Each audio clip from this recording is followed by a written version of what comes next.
So hello, everyone. Pleasure to introduce Anthony DiRenzo and his book. He gave me some information about himself. He says he's a fugitive from advertising. Now, does that mean that you did advertising text and Right. I was a copywriter for many years. And I saved oh, up enough money to go to graduate school. okay then. Your generation's form of the GI Bill, I guess. That's right. Previous books.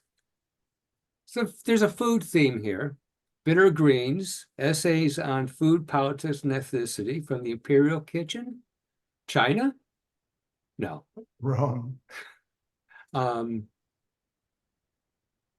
Trinacria, which is a word I do not know, A Tale of Bourbon, Sicily. Dead Reckoning. This sounds a little on the ironic side. Transatlantic Passages on Europe and America.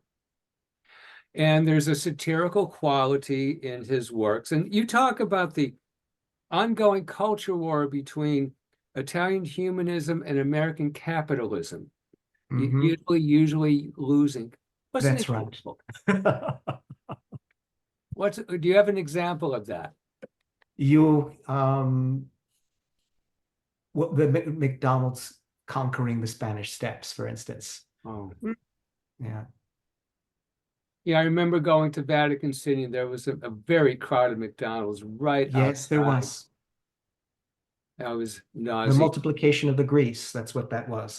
That's the miracle they kept out of the Bible. My students told me there's a McDonald's just across from the Pantheon. Yep. God. I think it's a Burger King. Burger King. Okay. Right. A burger place. Mhm. Of course. It's where the money is. Right. It's only fair. There's a pizza place every block Right. Right. Well, in Newark. so, and you refer to Ithaca, New York, and you as an old world man in a new age town. That's right. I may be the opposite. I'm down here in very crusty Rhode Island. And I've gotten through about half of his book. And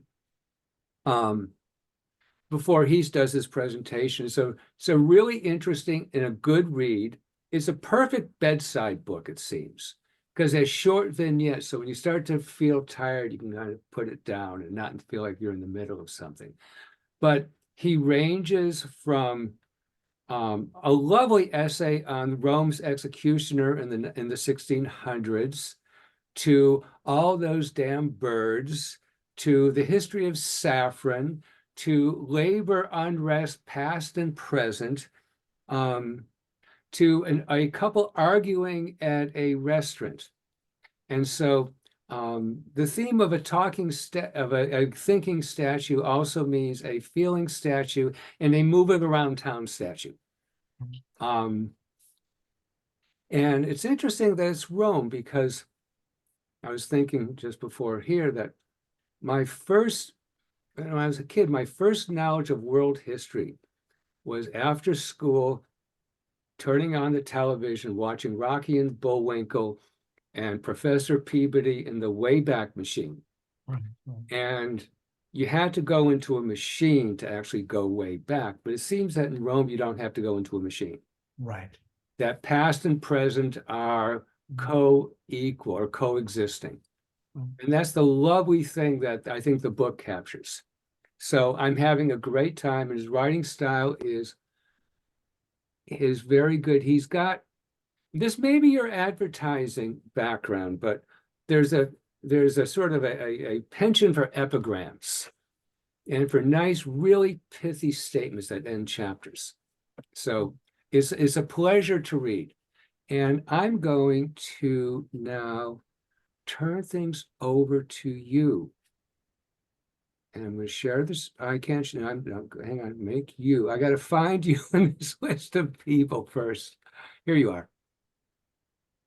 Make you host. Okay. Take it away. So I can share my screen then. You bet. All right.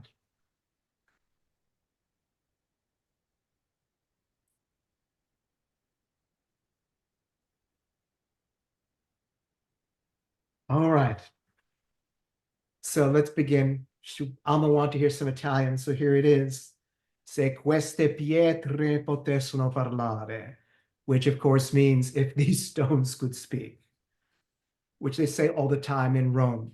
What I'd like to do before I actually read excerpts from the book is talk a little bit about the talking statue tradition and the Pasquinade tradition in Rome.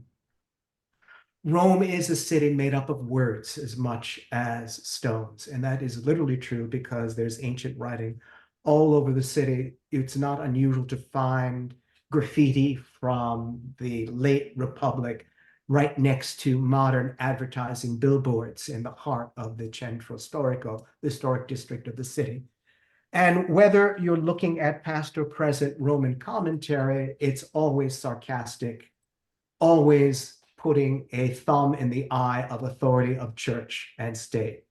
Romans have always loved to make comments, and now they use social media, but still the most popular form is to put notices and posts on the basis of statues or next to bulletin boards of them, or sometimes right on the statues themselves.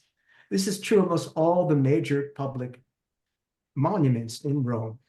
But there are a group of statues called the so-called talking statues that are minor antiquaries that are used specifically for posting. And there are about a half dozen of them.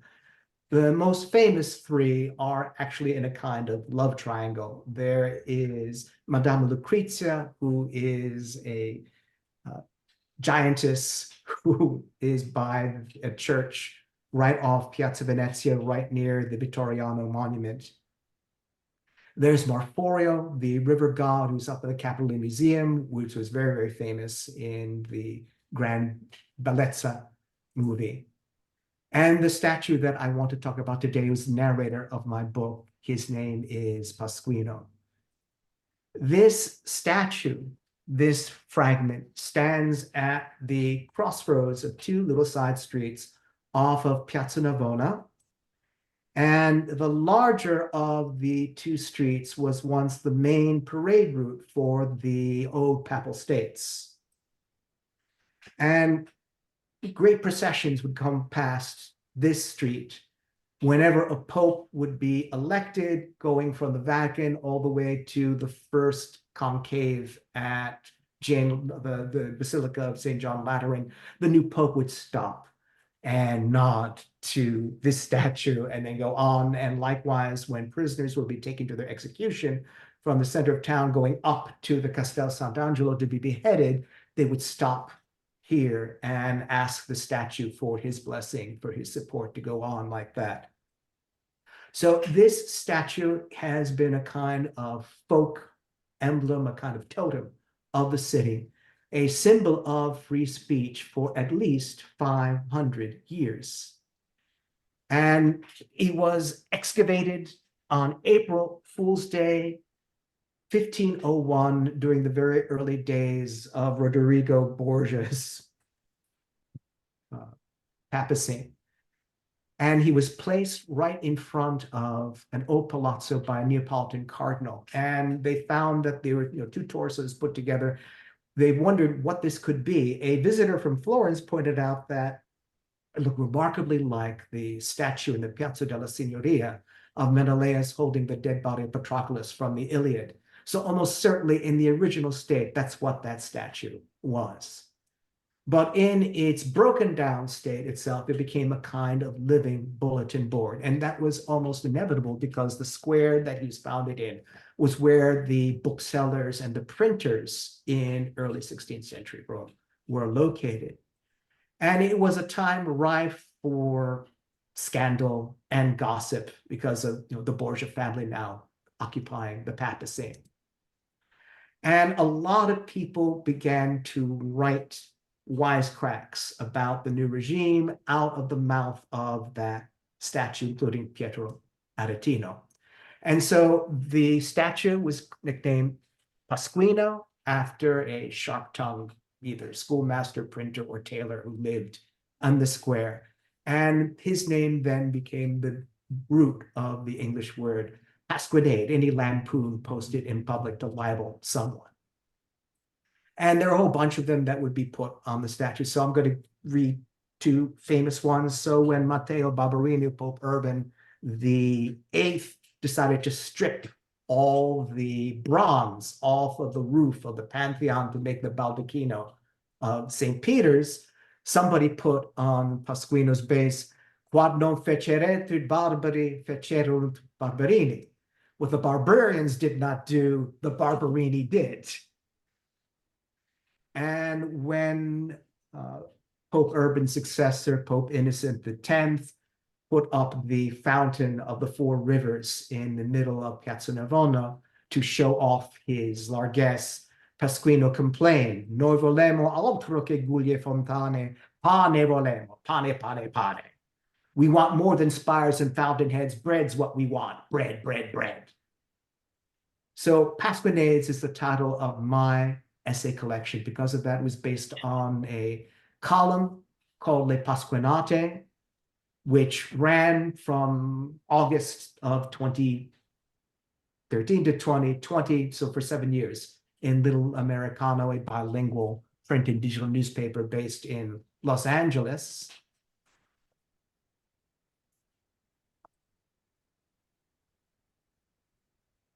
And Cayuga Lake Books, a regional press located here in Ithaca, decided to publish it as a collection. So what I'm going to do now is I'm going to read 3 selections that I picked specifically for this Kepler College book club that we're talking about now. So since you guys are interested in the stars, the theme is going to be called Dalle Stelle alle Stalle, which all knows that as an old proverb, from the stars to the stalls. So it's really a meditation on fate. So here are the 3 fates and the threads of fate that unite us all. And since we're talking about threads and golden threads, I'll begin with this Pasquinade called Golden Threads. Pasquino inaugurates the year with saffron. January is my favorite month in Rome. Consecrated to Janus, the god of beginnings and transitions, it is the best time to recapture the magic those British lords on the grand tour must have felt when they arrived here from the gray north to this golden palimpsest of travertine and snow. Winter in London was never like this. Rome's January thaw, a season unto itself, sharpens the city's dull edges and revives its faded colors. Everything seems bigger and brighter. The sky, a gray rag for 6 weeks, becomes a turquoise canopy fit for a royal wedding. The sun, once veiled by the mists of November and the frosts of December, now shines like a bronze globe in a palace library. The chill heightens the senses in Rome's historic neighborhoods. In the Borgo, spectators watch the breath steam from the mouths of ice skaters from the Castel Sant'Angelo.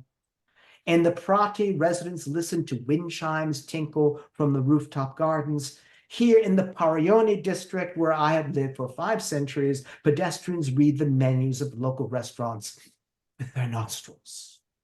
From the kitchen of Cul-de-sac, a popular bar and grill, wafts the smell of saffron. Its sweet and musky perfume, a blend of honey and tobacco, permeates Piazza di Pasquino and intoxicates me. The restaurant's chef, my friend Flavio Santucci, seasons everything with saffron. He comes from a hill town near L'Aquila, which produces the best saffron in Italy. Potent stuff. A single gram can spice and color 12 portions of golden risotto Milanese. Flavio prepares Abruzzese dishes. Fresh ricotta with honey and saffron. Braised fennel with figs and saffron. Spaghetti alla chitarra with minced pancetta and saffron. Prawns and squid in saffron sauce. Patrons wolf these specials, a relief from cul-de-sac's usual fare of pâtés, cheese, and cold scots. Since I am a statue, I must abstain, but the fragrance of cooking revives memories of a heady time when saffron corrupted an empire. 2,000 years ago, saffron was the Mediterranean's most expensive spice. Made from dried stigmas of the crocus, it came from Cilicia, the remotest province in Asia Minor. Because its production was so labor-intensive, it was worth more than its weight in gold. That is still true. No machine can harvest those cup purple flowers. The work must be done by hand. Back then, the task fell to slave girls or trained monkeys. The delicate red threads were separated from the petals and plucked and dried over wood fire until they were steamy and sweet. It took 100,000 crocuses and 500 hours of labor to yield 1 kilo of saffron. No wonder saffron became a status symbol in ancient Rome. The spice was rarely used in the kitchen except to flavor sauces or to fortify wine. Instead, patricians and wealthy plebeians used it as a perfume or makeup. They glazed their wedding cakes with saffron. They dyed their robes in saffron. They flavored their drinks and scented their hair. They also stocked it in their medicine cabinets, but I always suspected the claims about its miraculous power. Saffron was believed to rejuvenate the skin, restore the liver, relieve coughs and hiccups, and refresh bloodshot eyes. It repeatedly cured hangovers, but not, alas, megalomania. Julius Caesar, to please Cleopatra, drank saffron-laced milk to enhance his virility. When Nero returned to Rome from Baiae, a fashionable resort on the Gulf of Naples, the Appian Way was strewn with saffron. The emperor Heliogabalus, to prove he was an incarnation of the Syrian sun cloud, bathed in saffron until his skin turned gold. The blasphemy doomed him to assassination, for saffron was sacred to the gods. During the religious ceremonies, Romans burned it as an offering in braziers and censed their temples and altars and statues with it. Saffron purified public halls, baths, and theaters, and was spread along parade routes to bless generals and magistrates. It also inaugurated the new year. Between the calends and the ides, the 1st and 13th days of January, saffron spiced the air, enticing Janus, the two-headed janitor of the gods, to unlock the shining city temples. January also celebrated the elections of Rome's consuls, its 2 chief magistrates, and out of the capital Lares and Pentates, guardian spirits of the national hearth and pantry. Peace and goodwill ruled. Lawyers withdrew suits from the courts. Politicians refrained from disputes in the forum. Tradesmen stopped cursing on the Aventine. A golden, rosy glow suffused the 7 hills and reconciled the bitterest enemies. The very air shone with scented flames as saffron crackled on the public hearths. I can picture the scene, the red firelight striking the gilded temples, the flickering radiance reflected over the rooftops. Clad in spotless white, a procession ascends the Capitol's peak. Representatives from Rome's 3 branches of government, legislative, executive, and judicial, assembled in the temple of Jupiter, Optimus Maximus. Preceded by bodyguards armed with axes and rods, the council-elects in the purple-bordered togas sat in their new chairs of office before the shrine. All bow as a virgin priestess accompany the high priest of the Senate to the altar. Wearing a saffron-striped robe, the old man performs the rites of Janus, an honor once reserved for Rome's ancient kings. He holds an ivory-handled knife over a brazier and blesses the iron blade. Plump sacrificial bulls seem to offer their throats to be slit. Saffron incense rises to heaven. From Olympus, Jupiter surveys the Mediterranean.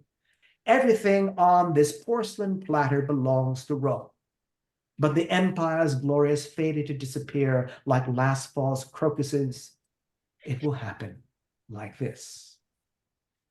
When Alaric, the ruler of the Visigoths, reaches the gates of Rome in the late 408 AD, he demands tribute in exchange for not plundering the city. Besides heaps of gold and silver, hides and tunics, the Senate offers him 3,000 pounds of pepper and a cartload of saffron. Alaric accepts the pepper, but rejects the saffron, which, to be honest, is not the best quality. Such fetid grass, he tells the envoys, is fit only for Romans. 2 years later, Alaric sacks Rome anyway. I watched the Visigoths raid the city's remaining supply of saffron, gather it in the campus marches, and dump it in the river. The reddish gold stain slowly spreads through the river like dye leaking from the hull of a sunken merchant ship. After this humiliation, Romans lost their taste for saffron. During the Dark Ages and the Renaissance, clerics and princes occasionally stocked it in their pantries, but 16 centuries would pass before most ordinary people tried it again, thanks to the missionary work of provincial chefs such as Flavio Santucci.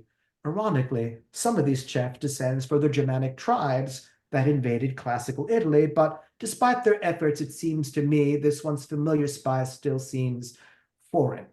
This is what happens when shame and guilt, ignorance and cynicism alienate us from our past.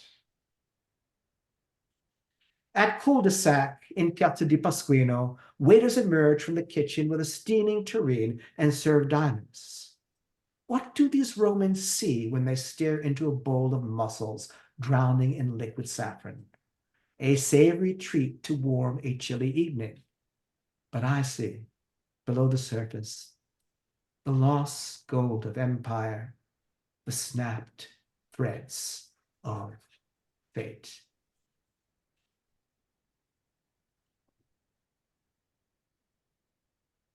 All right, so from one lost glory to another, as we move to a very famous story from medieval Rome. Last of the Tribunes, Pasquino invokes Cola Rienzi.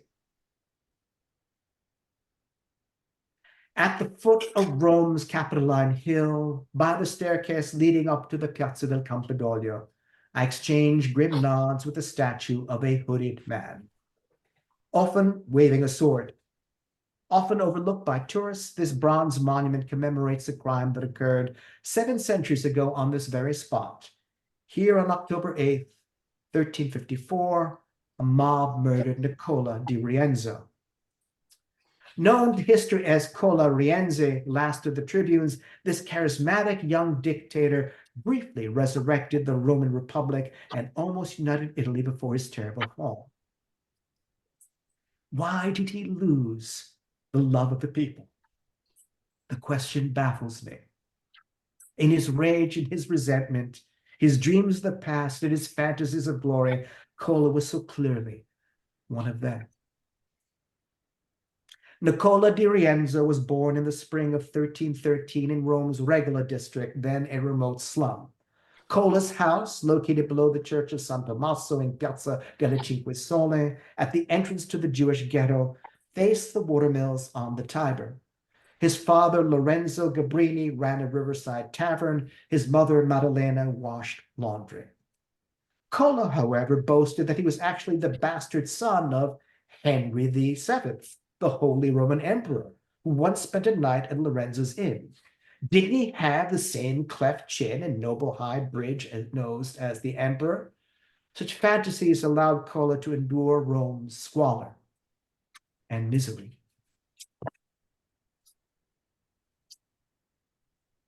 8 years before Cola came bawling into this world, a feud between the French king Philip IV and Pope Boniface VIII had ended in disaster. Philip deposed Boniface, forced the College of Cardinals to elect his friend Bertrand de Gaulle Pope, and moved the papacy to Avignon, France. Bereft of temporal and spiritual leadership, Rome collapsed like Jerusalem during the Babylonian captivity. Churches were desecrated, murder and rape were rampant, marauders roamed the streets, Monuments were ruined, not by vandals, but by robber barons who plundered forums and temples for materials to build and adorn their palazzi.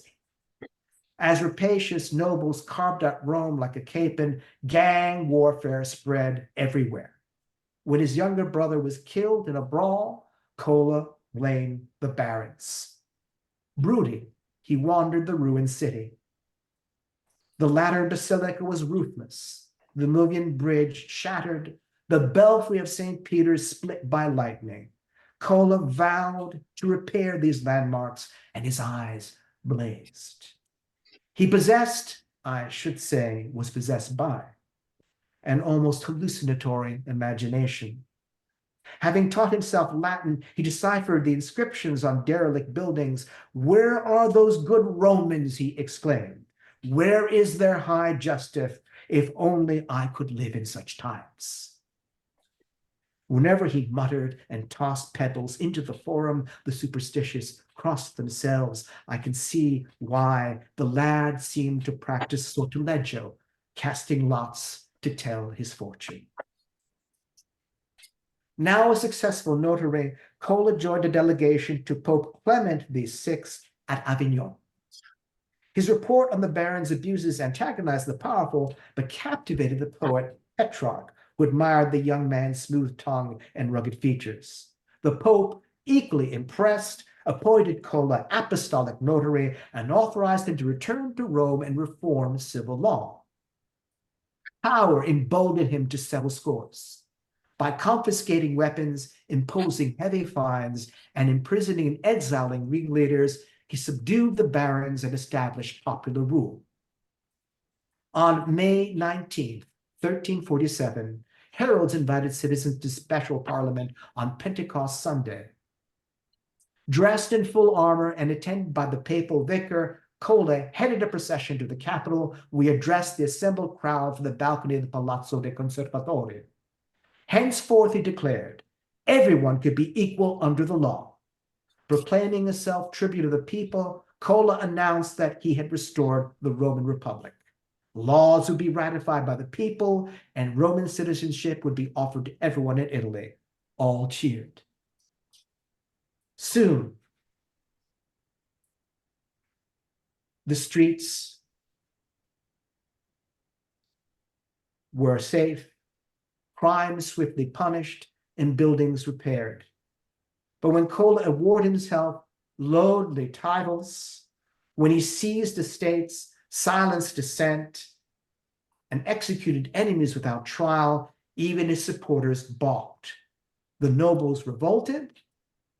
Pope Clement issued a bull denouncing Cola as a pagan, heretic, and rebel. Driven out of Rome, he became a hermit in the Maella Mountains before going to Prague to offer his services to Charles IV, who handed him over to the Pope. Imprisoned and pardoned, Cola returned to Rome in August 1354 and resumed the office of tribune. But he had changed. Gluttony had swollen his once limber body to the size of a Helden tennis. He wore foppish clothes and flashing rings. His balcony speeches were empty bombast, his edicts pretext for graft and extortion. Some say prison had warped his character, but I think the explanation is simpler. After fighting tyrants for so long, Cola had turned into one. Well, don't we always become what we hate? Whatever the reason, his cruelty alienated the people, and his extravagance bankrupted the city. Severe taxes on salt and wine sparked an insurrection. On October 8th, a mob stormed the Capitol. During the raid on the palace, Cola disguised himself as a humble gardener, but his fancy rings gave him away. He was seized and dragged to the square. For an hour, nobody touched him. So great was the memory of his former glory. Finally, an incensed nobleman drew his dagger and plunged it into Cola's guts. A fellow notary struck the next boy. The plebs utterly butchered him. Cola's mangled body was dragged by the feet to Piazza San Marcello and strung upside down from a balcony. For 2 days it hung there, its guts dangling like the carcass of an ox. Urchins threw stones and jeered. Now make a speech. Over the centuries, Cola's life has inspired poets, painters, and composers, but his death, I regret to say, has never impressed other dictators. Aldo Perini vainly warned Benito Mussolini on the eve of World War II. This regime of yours will end badly, said Perini, an old socialist who had been Oduce's friend in their youth. Such things always do. Benito, you'll die like Cola Rienzi. Mussolini grimaced in mock horror, then laughed and spread his fingers for Perini's inspection. You see? I wear no rings. It will never happen to me.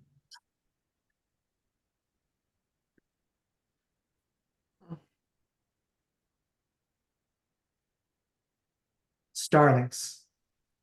Pasquino interprets signs in the sky. So we go from Cola to Benito Mussolini. What you're about to hear is historically true. I know it sounds utterly fantastic, but this is all documented stuff. If you've ever been to Rome, you know that the city has a terrible problem with the starlings. The murmurations that form over the Capitol had this kind of phantasmagoric effect. And so it's easy to believe why they took such credence in augury in the old days. At dusk, I watched millions of starlings invade Rome. After feasting all day on ripening olives, they fly south from the Sabine hills and fill the sky. A cyclone of feathers swallows the sun. The birds scatter and regroup, form a living tidal wave, surge and drown an archipelago of tiles and chimneys, garrets and loggias, domes and spires. I dread this sight, particularly near the Ides of March. Starlings, after all, foretold Julius Caesar's death. The day before, a gold-crowned kinglet flew into the theater of Pompey, a sprig of laurel in its beak. It was pursued by a flock of starlings and torn to pieces. When the augurs warned Caesar, he laughed. That night, he dreamt he flew above Rome, clasped in the talons of Jove's eagle. The next day, he was murdered on the very spot where the kinglet had perished. Ever since, starlings have harbingered disaster. But as old communist notes, the birds did not conquer Rome until 1926, the year Benito Mussolini assumed total control of Italy. Avian phalanxes occupied the stone pines of Villa Ada and menaced the picnickers in the Giardino della Ranci. Squadrons dive-bombed the cars parked along the Lungotevere and disrupted flights at the Ciampino airport. These incidents peaked in March, but Mussolini ignored the omens. On Wednesday, April 7th, Il Duce delivered the keynote address at the International Congress of Surgeons. After finishing a paean to science, he paused to salute an ecstatic crowd in the Piazza del Campidoglio. As he strode to his Lancia Austria limo, he failed to notice a shabby, bespectacled woman wearing a feathered hat and a hideous black dress. She was the Honorable Violet Gibson, the 50-year-old daughter of Edward Gibson, 1st Baron of Ashbourne and Lord Chancellor of Ireland. This small, bird-like spinster was determined to kill the dictator. Ever since moving to Rome, Gibson had become obsessed with Mussolini. Like most English-Irish aristocrats, she revered Mazzini and Garibaldi. Mussolini, she believed, had betrayed the Risorgimento, the campaign to unify Italy in the late 19th century. Nevertheless, Great Britain lionized this tyrant. George V awarded him the Order of the Garter. Winston Churchill hailed him as Italy's savior. British journalists praised his trim, handsome, black-shirted lads for doing such a fine job keeping down the Bolsheviks. For Gibson, an Irish nationalist and parlor socialist, this must have been the last straw. Once Mussolini was in his car, Gibson removed a revolver from her pocket. She raised and pointed the gun at the dictator's head and fired at point-blank range. At that moment, a band started playing Giovinezza, the fascist anthem. Mussolini turned to face the flag snapped to attention, bringing his head back just enough for Gibson's bullet to miss him. Rather than pierce his skull, it passed through his nostrils. Burn marks were left on both cheeks, but these wounds proved superficial. Within minutes, Mussolini continued his parade on the Capitoline. Photographers ignored his bandaged nose while reporters wished him luck for his coming trip to Libya. Surrounded by guards, Il Duce addressed the spectators. If I advance, follow me. If I retreat, kill me.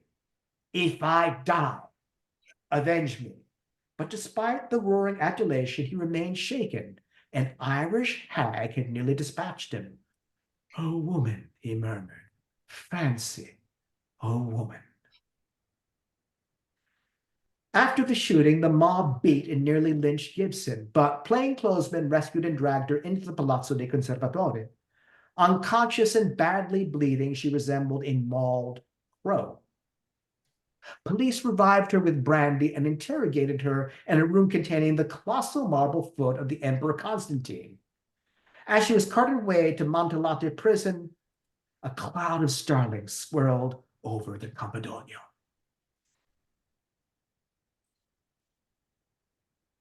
Gibson's was the first of 4 assassination attempts between April and October 1926.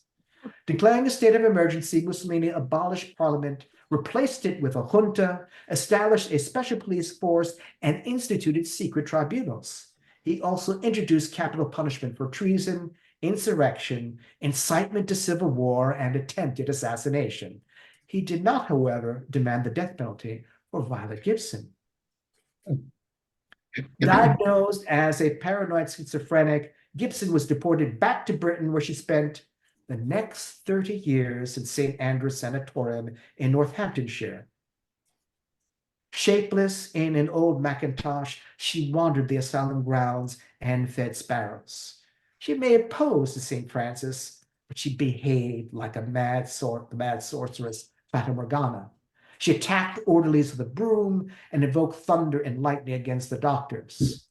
Whenever she flapped her arms and squawked, claimed the groundskeeper, starlings would roost in the trees. A refugee from fascist Rome, he always crossed himself in her presence.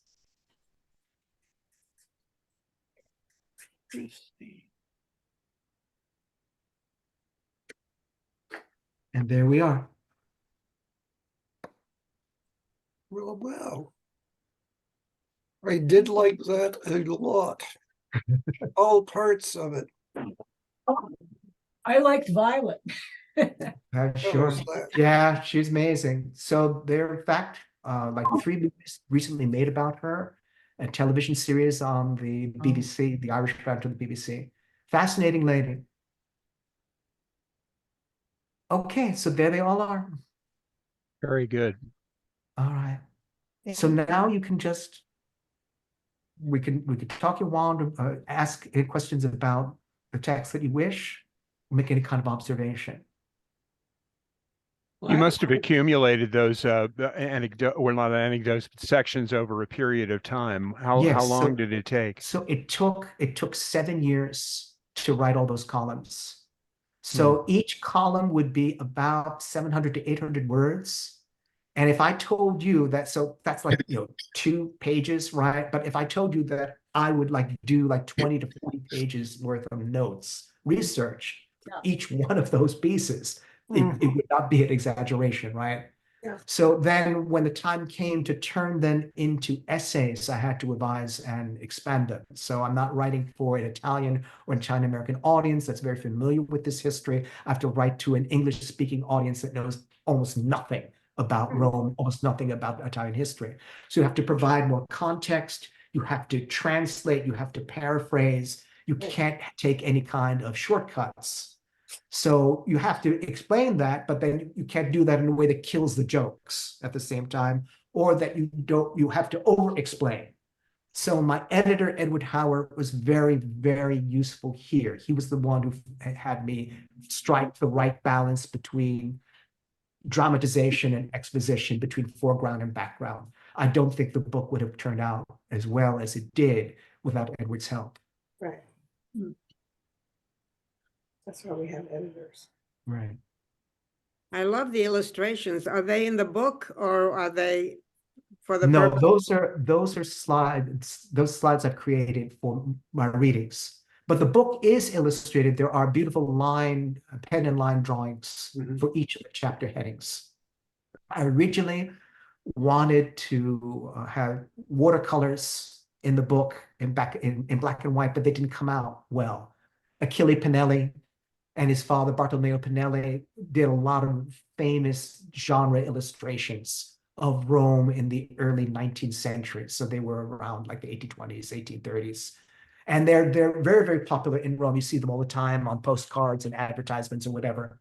And that wonderful song, Arrivederci Roma, it just, Rome still is the way the Pinellis imagined it, is one of the lines in that song. Yeah. But it would not reproduce. It did not reproduce well. It just smeared out. So I had to find these pen and ink drawings that on Shutterstock, which were really vector drawings, which are commercial art drawings. Really, they're not really art drawings, but they work very, very well. They reproduce well, and they give the sense of being a kind of sketchbook, right? A kind of sketchbook, as if Pasquino were like a flaneur doing little sketches of the city that he could walk around. Well, I liked the ones that you had for the reading a lot, but also the thing that naturally springs to mind is Piranesi. Oh, yes, right. The sense of the ruins, right? And Yeah. that sense that the fantastical quality of those ruins. Yeah, so Piranesi was often seen as a neoclassical artist, in some ways as the bridge to the Romantic period itself. There's just something eerie, uncanny about those drawings, not just the carcery, which are these kind of Imaginative of the prisons. dungeons, right? But any of those ruined scenes had that sense of the spirits of the place going on there, the sense of the lost antiquity. So how many vignettes are in your book? And 45. 45. I And wrote about 50 pieces over Okay. a 7-year period. And we okay. chose And so they were all 45. written as individual pieces. Right. So it's a monthly column. So Mhm. I had carte blanche. So every month has some kind of religious festival associated with it, or has a season associated with it, or there's a historical anniversary associated with that month in Italian history or Roman history. So I would write about that. But at the Mhm. same time, I would always be reading the newspapers. I still read the Roman newspapers almost every day. So whatever is topical going on, so that the past and the present were juxtaposed in that way. That's what the editor wanted in those columns. So And that's how what did you organize them all together? How did you take your 50 so columns, cut them down to 45, and then put them together to make a whole?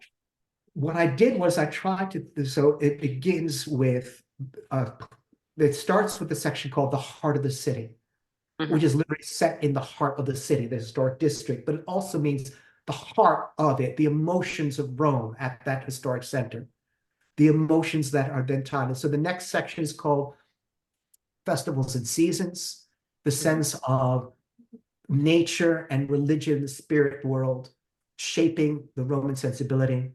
And how is that expressed in human longing? Well, first is through love, howls of love. So there's a series of essays on love and courtship. Then there's a series about art, artists and writers. And then there's the part of the book that switches into, so why do we need all this consolation? Because as much as wonderful as Rome is, it's also a very tragic city because of its history.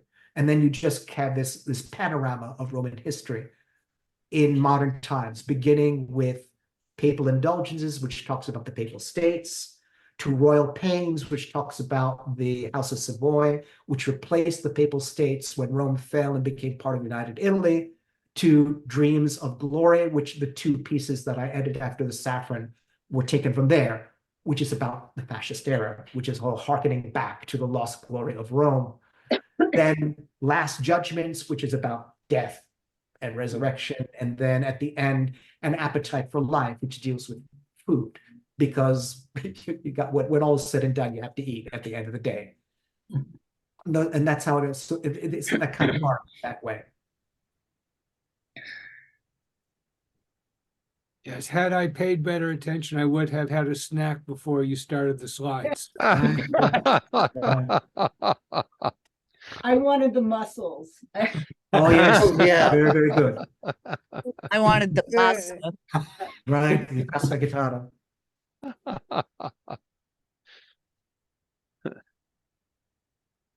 You know, Anthony, Definitely the muscles. there's a very famous book in Italy. It was written, I think, during fascist times, but nevertheless, it is also a book. It's called Cuore. Oh, Heart. yes. It was before that. Quote was written just after the unification of Italy. Was And it? it's Oh, right. yeah. So it's all about trying to get Italians to it's what I love that book. I love that book. I love it too. I have it. It's set in a northern schoolroom. And so all the boys are from the different regions of Italy. And the whole thing is how do we learn to become Italians together, right? And it's a lesson in liberalism, in civics, and whatever. I was I think thinking that it's also written in vignettes and episodes. right. And It's one of the most beautiful, beautiful popular, vignettes. well, yours is a sequel in a way. Right, right, right. Yeah, it's I hope it becomes as beloved as that book is, because it's the first thing that they make you read as soon as you're able to read. Right, right. Even now, it's hard for Italians to feel that they're all Italians and not Oh, for Sicilian sure. or whatever, right? Especially the Venetians. The Venetians, right? That is their world unto themselves, right? A Where they're still- 1,000-year-old republic. Exactly, where the guys who do the boats are all speaking Italian. I mean, they're all speaking Venetian, right? Who hang out in the piazzas behind the Right, cathedral. right. And they're rightly proud, right? So lingua franca, Sure, for sure. lingua franca, the common language of the Mediterranean for 500, 600 years, which is where we get the term lingua franca. And there's the Venetian dialect. Right, absolutely. So La to this day, Serenissima. when Luigi Barzini visited Istanbul for the first time, the merchant there found out that his maternal grandmother was from Venice. So when he began to count out the change from uno, due, tre, quattro, cinque, it didn't say sei, which is Venetian, right? Right. So he counted in Venetian. He did not count in Yeah, Italian. there you go. For Baresi. Of course he did. Why wouldn't he, Right, for Barzini. That local pride, I know, I do Italian history, but I'd center on the city of Florence. But the Florentine hola of it all, is so molto raffinato. It's all Florentine. Right. And so I had to come in late because I had a faculty meeting. And so I just wanted to ask you, and I apologize for this. So are you Roman? No, I'm not. I'm I just wondered. I'm Abruzzese and Sicilian. He's Abruzzese. Almost all my surviving Abruzzese relatives now live in Rome. Oh, I see. Yeah. Right. So my father's brother-in-law, the husband of his youngest sister, Lena, Antonio Sambrotta, who was the mayor of my father's village. He had a wonderful career in Rome as an advertising man, as a journalist. Then he came to America and he was an announcer on the Italian American radio, but he brought his family to Rome. So all his children, my cousins with whom I'm in touch with, they've lived in Rome now for like two or three generations.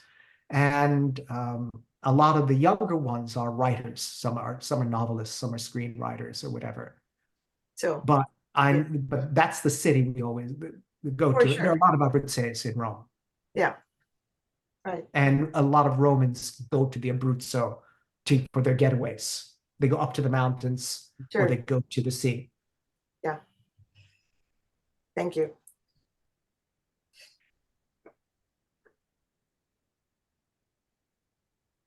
Do you enjoy particularly any districts of Rome?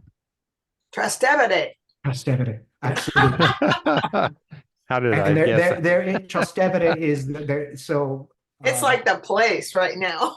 Right, right. So when Pasquino says, whenever I want to go to the most Roman neighborhood, whenever I fear Rome is becoming Milan, whenever another cobblestone street is repaved with asphalt or another Baroque fountain is restored by corporate sponsors, I flee to the most Roman neighborhood I know. Located on the west bank of the Tiber, south of Vatican City, Trastevere is a world apart. Romans are one thing, residents say, Trastevere the another. Right. Proud and independent, this district dates back 25 centuries.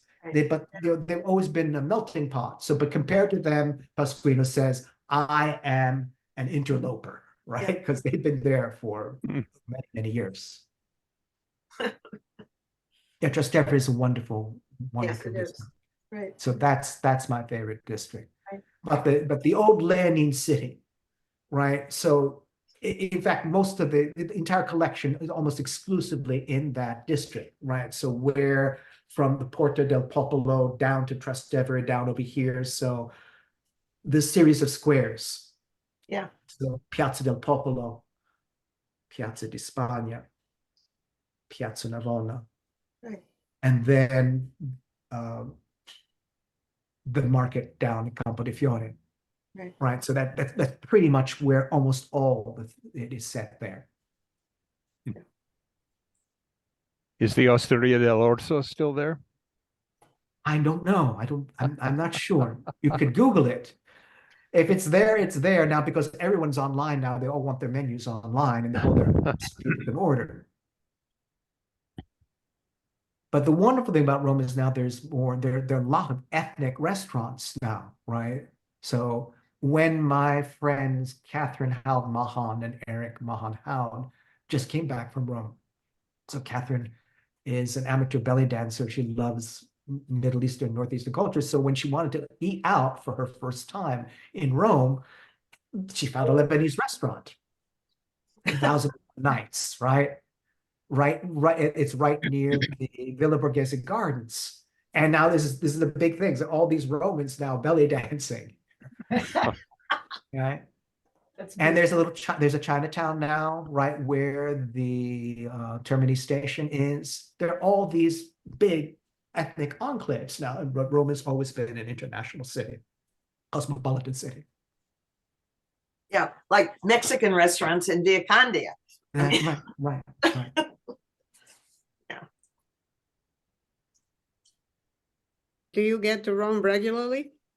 No, I've not been to Rome in a long time. It must be like 10, 12 years now. But I'm always I'm writing, I'm in touch. I watch the news, I read the newspapers. It's the next best thing. So people, if I gathered all the days that I spent in Rome, I'll be turning 64 on Monday. But I don't think even 2 of those years would have added up to all the time I've spent in Rome. That's how little time I've spent in Rome. But because I know so many people who live there, because I've read so many books about it, it's enough to be able to tell all those different stories that way. It doesn't have to come directly from you as long as you can represent people's experiences accurately. You gain ground beyond your own personal experience. It certainly sounds like your personal experience, Right. Well, which is certainly just as it should be, right? Just as it should be.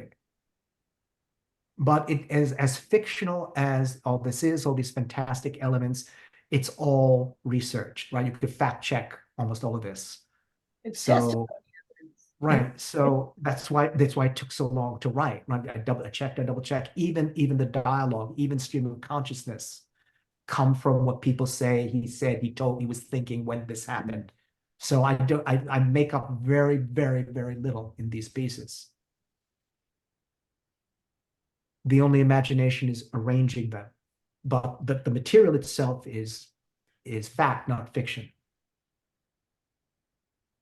The story of the Starlings is totally new to me. I never heard that. It's fascinating.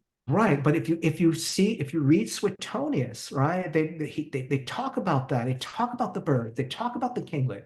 That's not stuff that has gotten into. So when we think of Julius Caesar, we think of Shakespeare's version of Julius Caesar, and the BBC series and the HBO series Rome. But they talk about those birds in those ancient texts, the auguries. And it's clear that there were starlings, and what's a kinglet, right? Did they make that up? And no, there really is a kind of sparrow-like bird that has this kind of gold diadem on its head. So that bird flew into the forum literally a day or two after Caesar put down the crown. Remember that scene in history, and it's alluded to in Shakespeare's play. Mark Antony offers Caesar the crown once, twice, three times, and he refuses it, right? He refuses it. And then that kinglet flies into the forum with a little crown on its head. And then these starlings attack it and peck it to death. That still happens, right? And that's always an ill omen. There's another piece in the book about World Peace Day, World Peace Sunday, which I believe is the last Sunday in January. So the Pope used to release peace doves, right? Until that terrible year, I guess it was like 45 years ago, where seagulls and crows attacked and mauled those birds, those peace birds. And that seemed like that happened just before the first Russian-Ukraine thing blew up, right? So that seemed to be an omen. Things were going to go bad. And since then, they just released balloons. But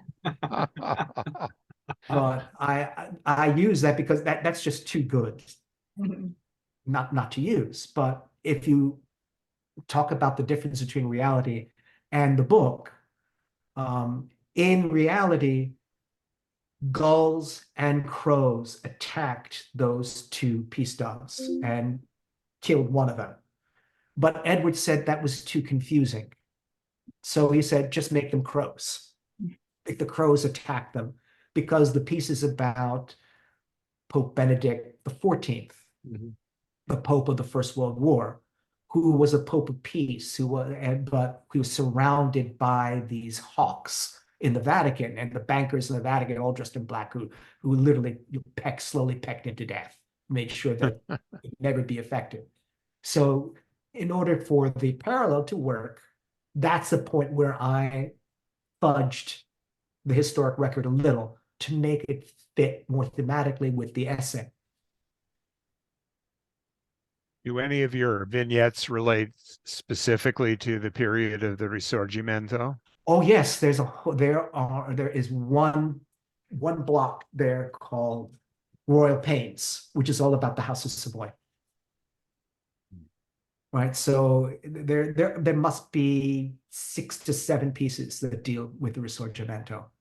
Maybe a couple of more if you throw in. There are 2 pieces that deal with Giuseppe Mazzini's Republic of 1848.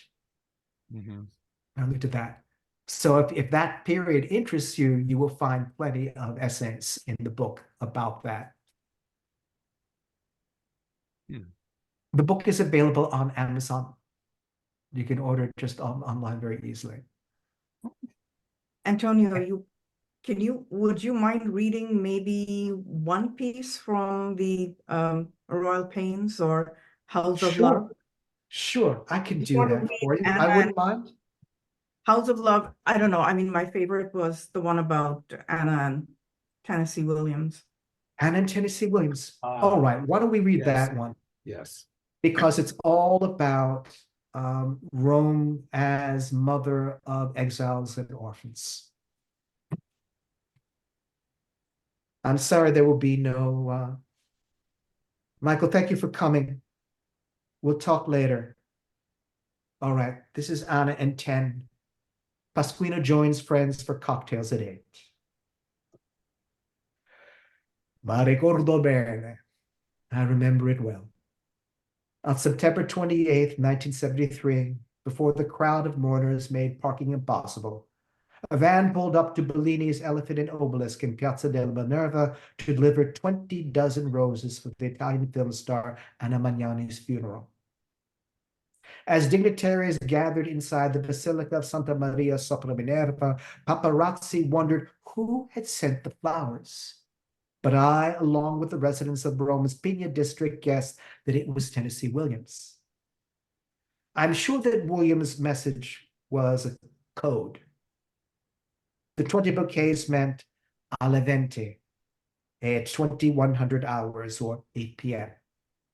The American playwright and the Roman actress would meet at this time for cocktails, conversations, and confessions on a rooftop terrace in the Centro Storico. Their friendship, spanning 23 years, was a passionate romance. Williams fell in love with La Magnani when he saw Roberta Rossellini's Open Sitting.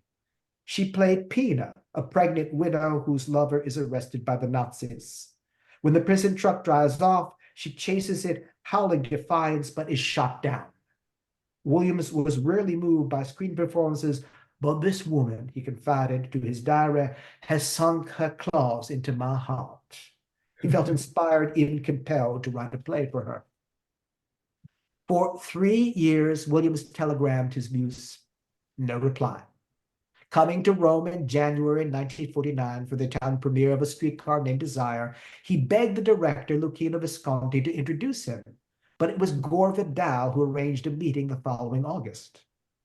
Magnani kept Williams waiting for an hour before she sent a courier to fetch him. At Done, a sidewalk cafe on Via Veneto, the diva pretended not to speak English until Williams asked her to play the lead in a new work, The Rose Tattoo. The collaboration began what I believe was the most joyfully productive period of his life. Rome is the capital of my heart, said Williams, who spent springs and summers here in Rome in the 1950s to escape the repression of Eisenhower's America. He and his lover, Frank Merlot, shared a huge matrimonial bed in an apartment on Via Aurora overlooking the Villa Borghese Gardens. Nobody better embodied the city's vitality better than Anna Magnani. With her coarse black hair, sharp snout, flashing eyes, and full breast, she was La Lupa, the she-wolf who suckles orphans and outcasts. After a hard day of writing, I think that Williams needed nursing. Whenever he called Anna, said, "Ciao, Ten, what is the program?" They always met at 8 at her penthouse in Palazzo Altieri, large enough for her invalid son and a menagerie of pets. Williams never knew what to expect. Once she greeted him singing and dancing, wearing only a pair of transparent panties. Clothed or naked, she announced, "Hola, Ruzza, I'm itching for fun." They danced at Café de Paris and drank at Rosati. They drove by the aqueducts in the Aniene Valley as Anna's German Shepherd raced alongside their car. If they dined in Trastevere, they demanded a huge bag of leftovers and fed the stray cats around the Forum and the Colosseum. Often they were joined by Anna's latest boy toy, whom she impetuously had picked up and soon would discard, and who sulked in silence until they returned home.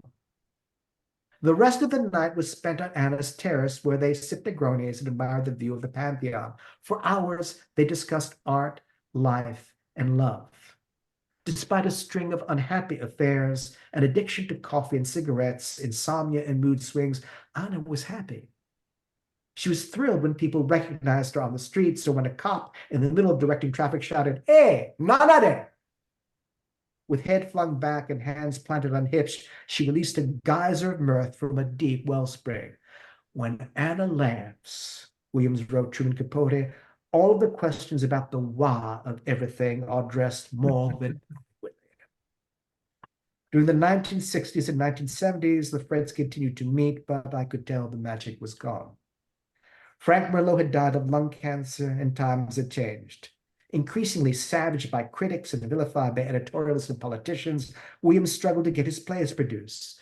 Magnani, who looked her age and who reminded Italians of struggles that most wished to forget, was offered roles that were beneath her. "In this country," she told Williams, "only the monuments survive." When she died of pancreatic cancer, Williams was too shattered to attend her funeral. Age has made it difficult for me to have much faith in things. he remarked, but the death of Anna Magnani has made it almost impossible. It still seems incomprehensible that the world, my world, can function without her in it. Words failed him, so he said with flowers, Ci vediamo alla vente. See you at it. Yeah. She was great. Beautiful. Yeah, beautiful. Great lady. Yeah, peasant lady. I sometimes wondered if if that main figure in Automezzo was based on her, the prostitute or something Oh, yeah. like that, because it looked just like, Right, Serafina. Right. Yes, From what I Serafina. understand, Yeah. there was such a person in Fellini's childhood in Rimini.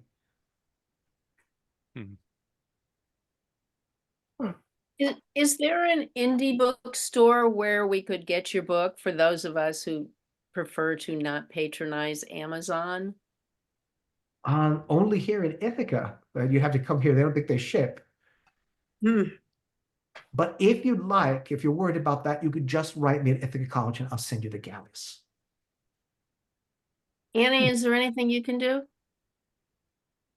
No, unfortunately, his publisher has chosen only to distribute through Amazon, so I can't do anything. So they're Right. not part of your indie network? Nope. Okay, all right. What Hmm. is the bookstore in Ithaca? One is Buffalo Street Books. The other is Odyssey Bookstore. There are two very small bookstores that have it. I just And happen to they be don't- coming to Ithaca next week, so, Okay, so they're there. yeah. Have you got a next project in mind, Anthony? I want to recover from this one. Yeah. It's nearly killed me. You As need at Sharon least can a year attest. between books. Right. It Not was much it more. was really, really difficult. It was very, very difficult. I would not even have agreed to this project. Edward assured me that it was only going to be he read the columns, he thought they were great, just a matter of organizing them and fixing them up a little and that, but as he read, this isn't going to work. This isn't going to work for an American audience. Yeah, So reminds me. I had to completely rethink not only the essays themselves, sometimes doubling their length, sometimes revising them completely, sometimes they're completely different, but to rethink the character of Pasquino himself. So in the columns, after the first year, he did not interact with the readers at all. It's just established that he's the voice and he's just like any other columnist getting off. So it's just like a pen name for me. There's nothing really about the statue there, and nor was he ever in the action. But Edward wanted Pasquino to be a fully developed character with a backstory, with a psychology, above all, with a reason for telling every story that he tells. And that was the difficult part, finding out why he tells that story, trying to insinuate him into the action without it seeming to be forced, to make it all seem natural. So this is all his memories of Rome, almost as if he's the collective memory of Rome speaking. And that he grows and changes over the course of the book, so that at the very, very end, it's clear that what Pasquino is prepared to do is prepared to die, that if a statue itself can die. He just realizes at the end of the book that although he's lived a very, very long time, he's been conscious a long time, he's not going to be conscious forever. And that he will never, ever be able to tell everything he knows about the city he loves, even if he lived another 1,000 years. And it is that increasing sense of isolation and vulnerability that makes it something else, right? It's not satire anymore. It was just all topical journalism and wisecracks. Here, the editor wanted something else, and that was hard. It was hard to do that. It's hard to get into that space, particularly in the past few years on a personal level have been just awful here. Lots of disruption, lots of personal death in the family, lots of loss. So it's hard to stay funny. So was this also your pandemic book? Oh yes, of Oh, course yeah. it was. So you're right? stuck at home. Right. dealing with an It's just editor and pandemic a book. transformation, which was Right, really right. hard. Right, really hard. It was Reminds the me- pandemic book. There are essays, there are pieces about Rome under lockdown. Yes, yeah. Right. Yeah, it sounds like that lovely spoof on the JFK quote. We're not doing it because it's easy. We're doing it because we thought it would be easy. Right. We're not doing it because it's easy. We're doing it because we have no choice. Right. That's In your case, yeah. right. Freedom is just another name for nothing left to lose. Courage is just a name for having no choice. Right. Well, Did you develop a particular liking for one of the characters, one or more characters in your stories as you researched the background and their Well, life? yes. So surprising. So other people have commented on this. So Umberto II, the last king of Italy. So I really started out kind of just satirizing him. But during the course of writing about him and learning about his life and about, what a terrible, terrible disappointment his children were to him, the sympathy grew for him so that, as Edward said, it was one of the most, it became one of the more touching pieces in the collection that I sympathized with him. Likewise, a little hanger-on that he had. Before Umberto left Italy, never to return, he turned to one of his former ministers and said, take care of the accounts.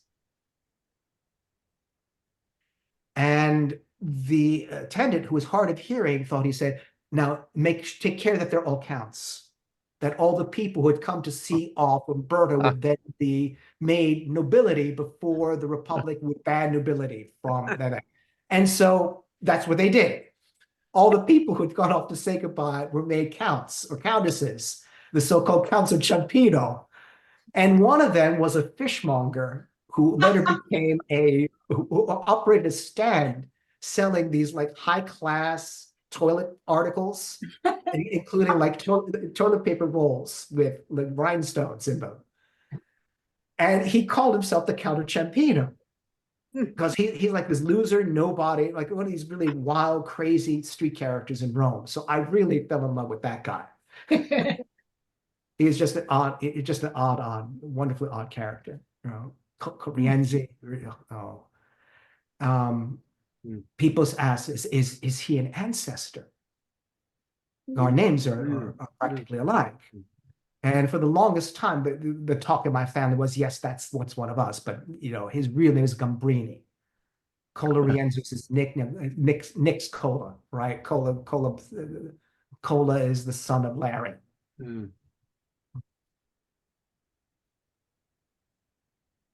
Well, perhaps you're lucky you're not Anthony da Rimini. Yeah, that's right. Could be worse. Another. Right. That wasn't fun either. No good. Did you find that there was anything that you wanted to convey about Roman civilization that was extraordinarily difficult to do with words as opposed to images?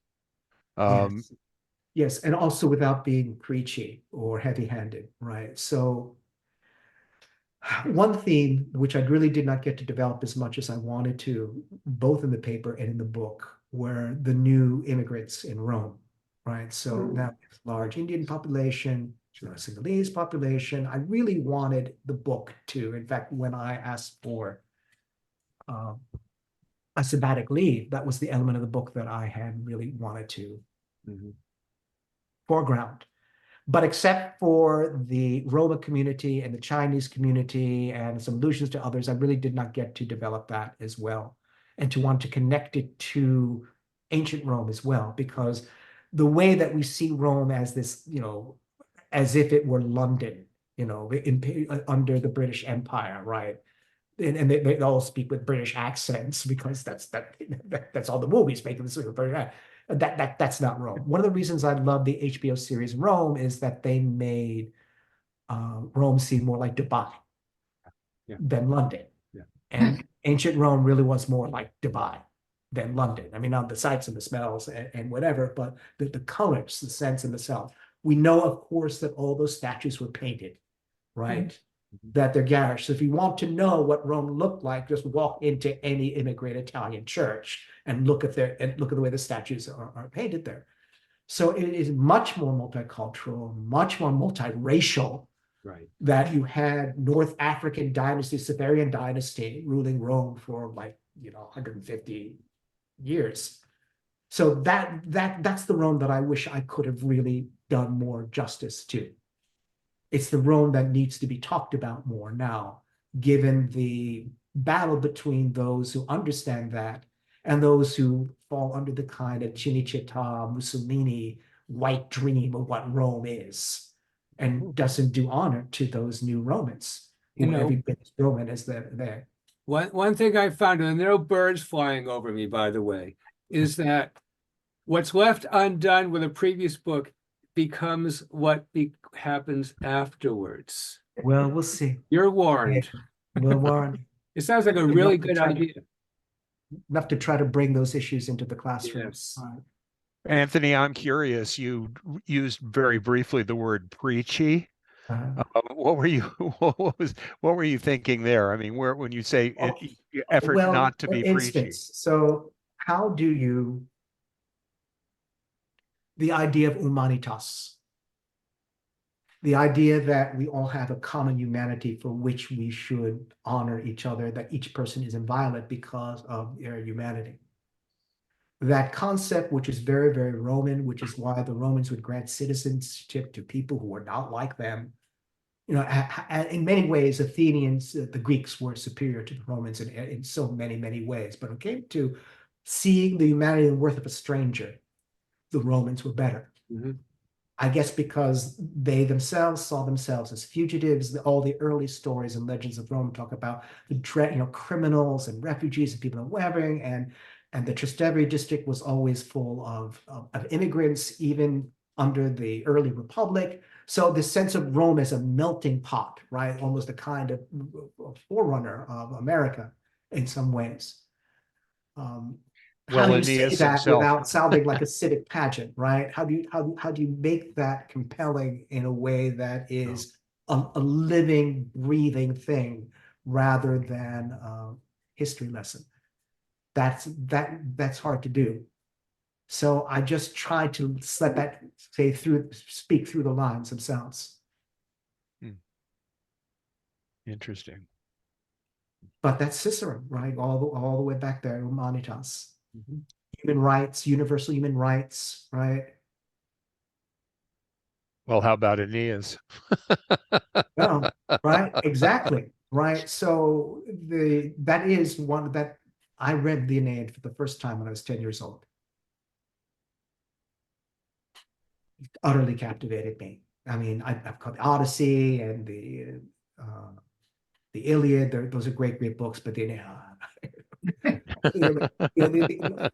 fleeing one place as a migrant, carrying your father on your shoulder, the father holding the gods, and catching the gods, and holding the kid's hand.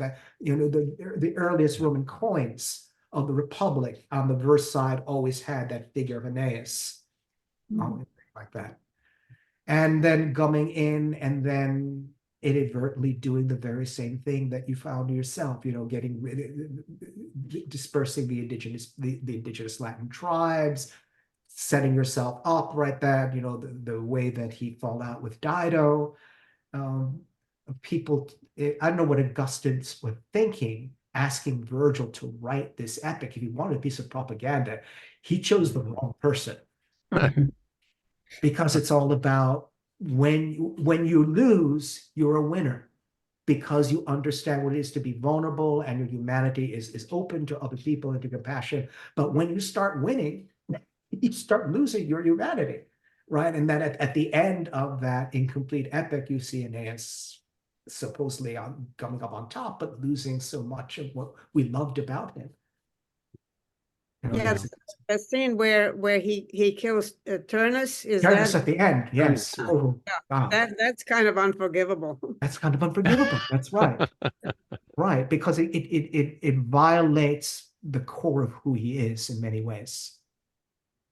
He's shown himself such a humane, generous, and to do that at the end, to lose control in that way.